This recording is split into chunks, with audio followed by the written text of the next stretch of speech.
Hello বন্ধুরা, কেমন আছেন? আশা করি ভালো আছেন। আপনাদের আশীর্বাদ আমি খুব ভালো আছি। এই যে দেখেন রান্নাবাড়ি কিন্তু কমপ্লিট হয়ে গেছে। কি রান্না করছি আপনাদের দেখানোর জন্য সব কিছু রেডি করে বসে, আপনারা কিন্তু অবশ্যই দেখবেন। এই দেখেন মাছের ঝোল করছি।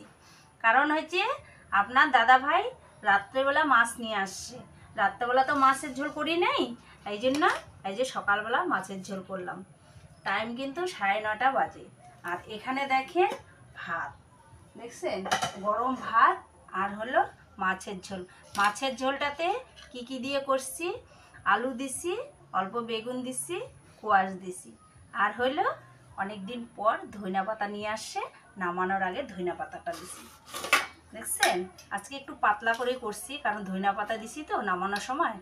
মাছের ঝোলটা কেমন হচ্ছে কমেন্টে কিন্তু অবশ্যই বলবেন। আর এই যে দেখেন থালা নিয়ে বসছি, ভাতও রেডি করতেছি। কারণ হচ্ছে 9:30 বাজে, আবার হলো খাবো, বাসন ধুবো, ঘরের কাজ সারবো, সাইডে আবার চলে যাব কাজে। এই জন্য দেখেন 9:30টার মধ্যে আমাকে সব কিছু রেডি করতে হয়, কিন্তু কোনো দিন হয়ে যায় দেরি। আপনার দাদা ভাইয়ের টিফিন বাটিতেও ভাত বাড়বো, কারণ হচ্ছে ভাত নিয়ে যাবে, দুপুরবেলা বাড়ি আসে না।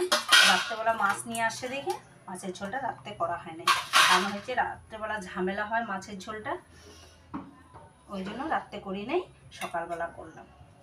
রুই মাছ কিন্তু, কারণ হচ্ছে কালকে বলে বাজারে কোনো মাছ পায় নাই, রুই মাছই নিয়ে আসছে।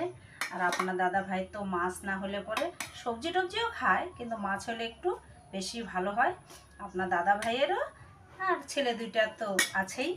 কিন্তু আমার আবার একটু সবজি টবজি হলেও ভালো হয়, শাক টাক হলেও ভালো হয়। আমার ভিডিওটা ভালো লাগলে লাইক শেয়ার কমেন্ট অবশ্যই করুন, ফলো করতে ভুলবেন না, ফলোটা একটু বেশি বেশি করবেন।